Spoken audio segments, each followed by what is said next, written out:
Bienvenidos a Salón Democracia. Quiero compartirles mi reflexión sobre lo que ocurrió hoy, pero hace 50 años atrás, el golpe de Estado en Chile. También quiero comentarles mi reflexión de lo que está ocurriendo hoy, y por cierto de lo que uno esperaría que ocurriera en 50 o en 100 años más. 50 años ya nos permite a nosotros tener un análisis más acabado, quizás no completo todavía, pero un análisis más acabado de los hechos, las circunstancias que nos llevaron a que nuestra democracia colapsara y se viera como la única, entre comillas, solución, un golpe de Estado.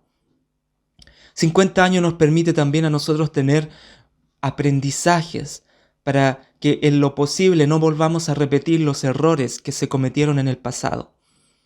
Y aquí quiero hacer mi primer comentario, porque no porque uno esté recordando, reflexionando o conmemorando lo ocurrido hace 50 años, significa que yo soy una persona llena de resentimiento, de odio, que se quedó pegado en el pasado, una persona retro, o como se dice que me gusta conducir mirando el retrovisor.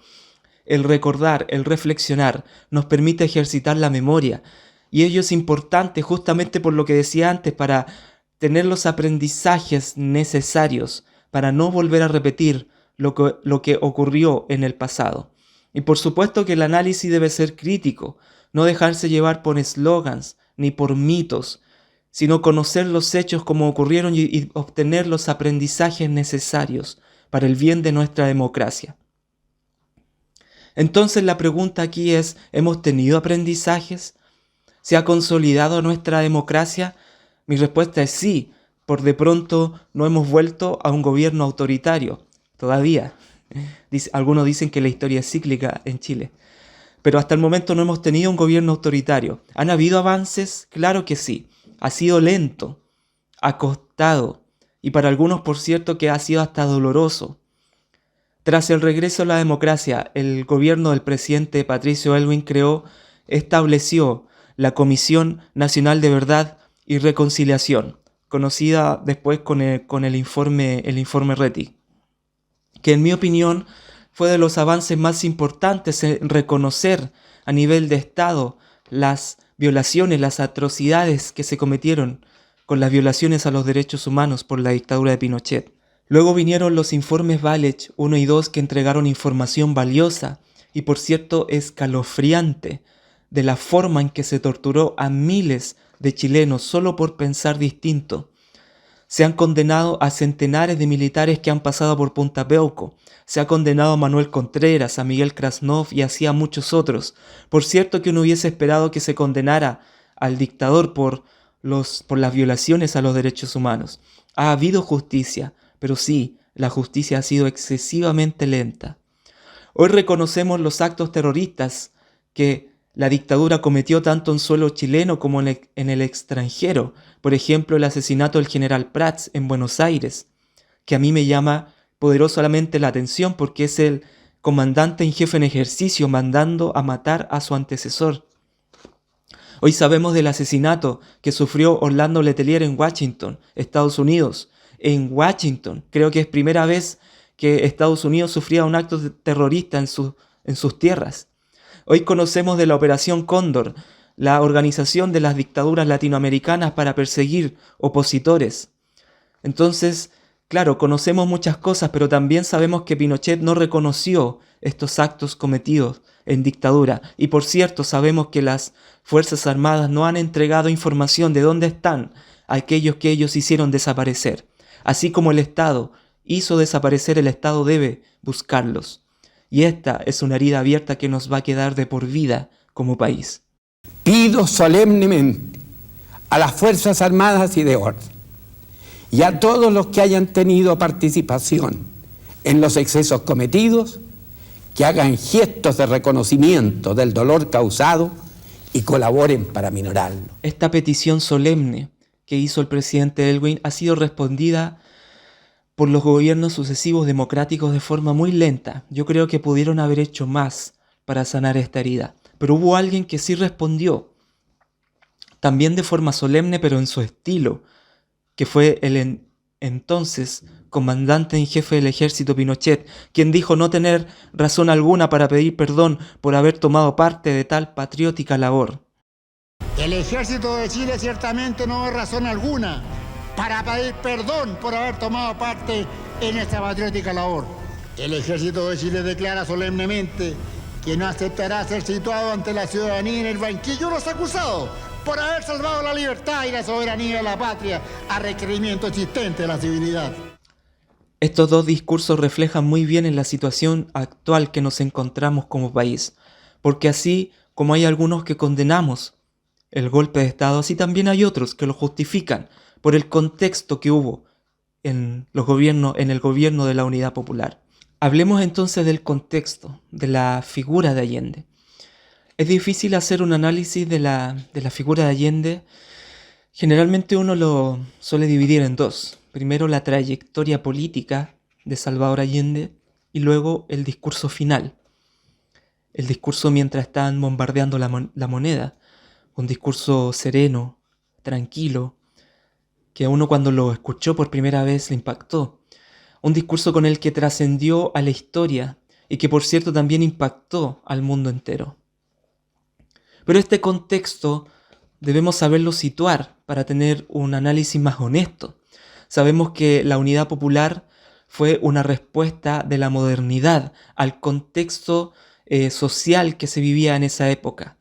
Se respiraba el ambiente revolucionario. Recordemos que la elección del 70, el programa de Radomiro Tomic era muy similar al programa de la Unidad Popular y juntos estos dos programas en votaciones sacaron aproximadamente el 66% de los votos. O sea, había una mayoría que respiraba un ambiente revolucionario en la política.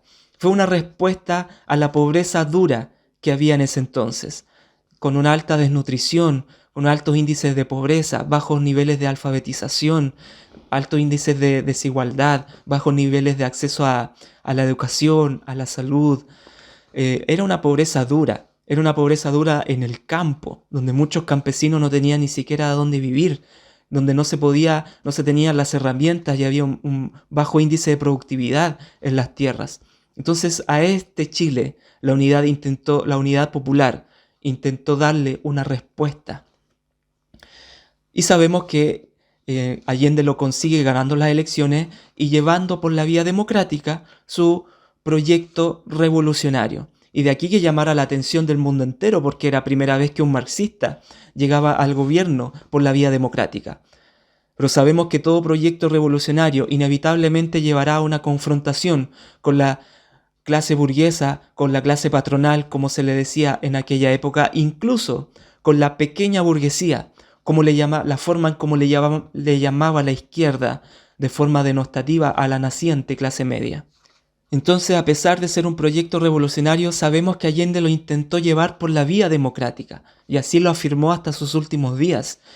Ya en el segundo discurso del 21 de mayo de 1972, Allende diría al Congreso y al país: «Mi gobierno mantiene que hay otro camino para el proceso revolucionario que no es la violenta destrucción del actual régimen institucional y constitucional».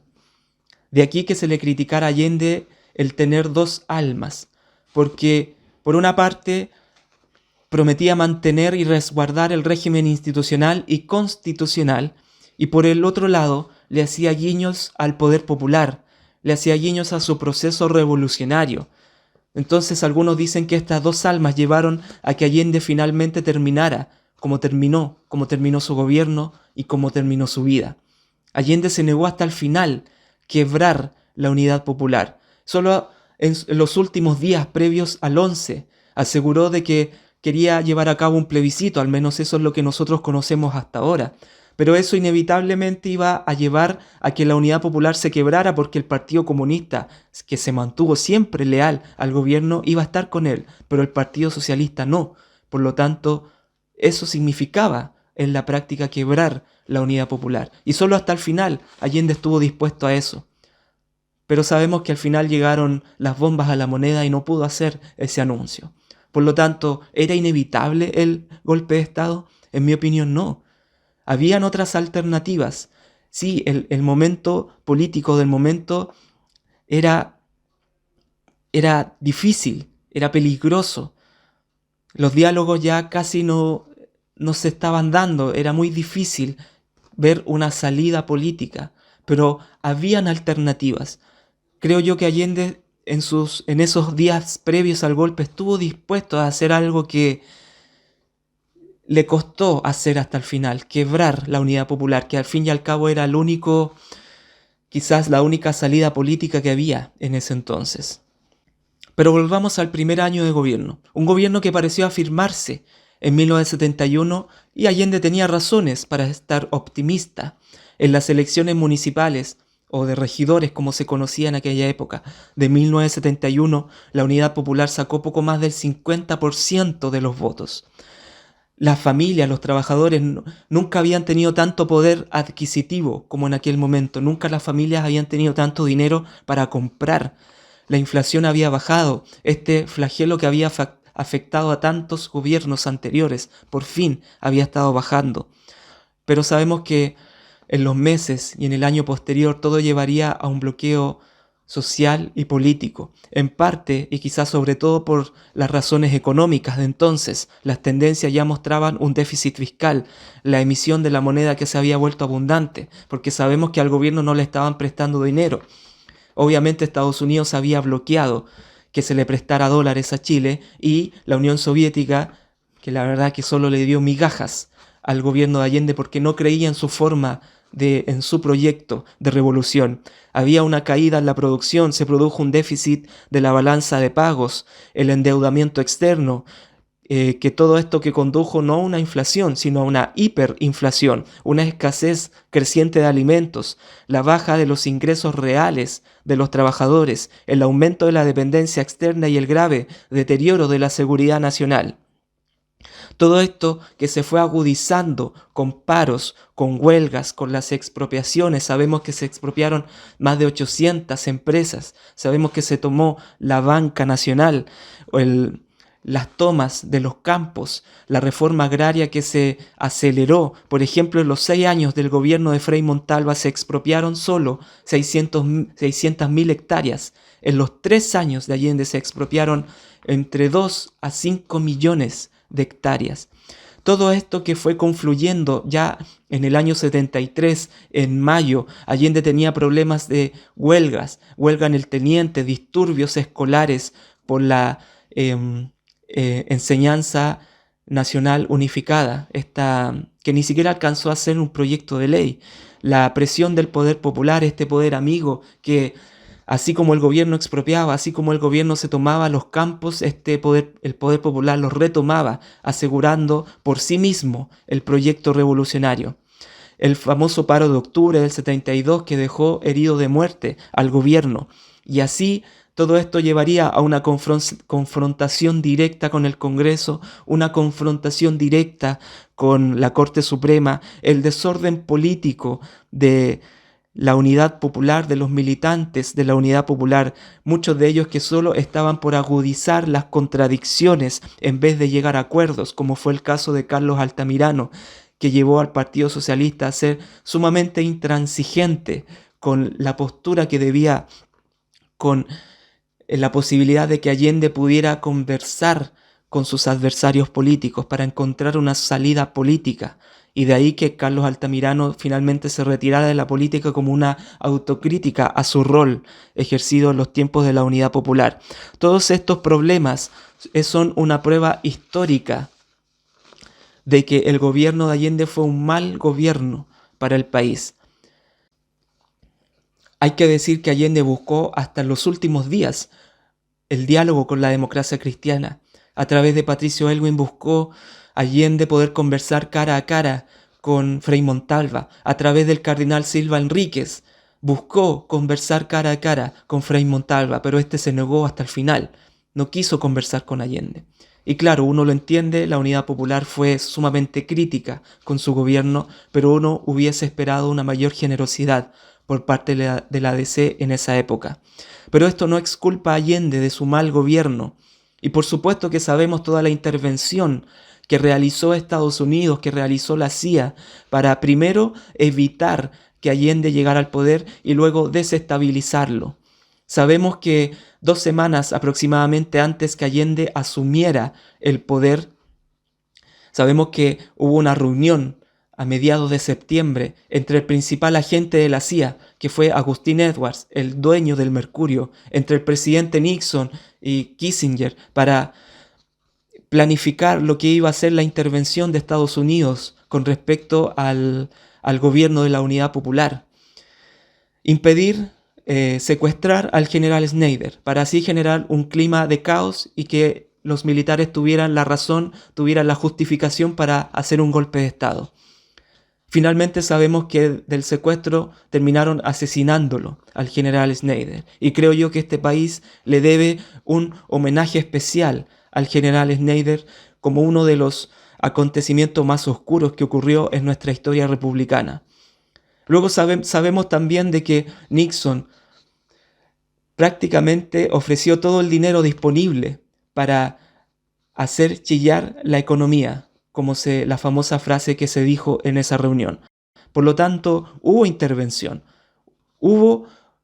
intervino en nuestra política nacional para evitar que Allende llegara al poder y una vez que estuviera en el gobierno, financiar las huelgas, financiar los paros, pero aún así, creo yo que todo esto no exculpa el mal gobierno que fue la Unidad Popular para el país. Un ejemplo que yo espero que no se vuelva a repetir ni en la forma ni en el fondo. Y todo aquel que tenga como inspiración lo que fue la Unidad Popular, lo que fue el gobierno de Allende, va a tener que explicarle al país qué inspiración acaso puede tener un gobierno que llevó al fracaso político que llevó. A mí me da risa que hoy en día lo que fue la Concertación se llame socialismo democrático, si una de las lecciones que nos dejó la Unidad Popular es que justamente no se puede llegar por la vía democrática al socialismo, que no se puede volver a instrumentalizar la democracia para conseguir fines ideológicos por sí mismos.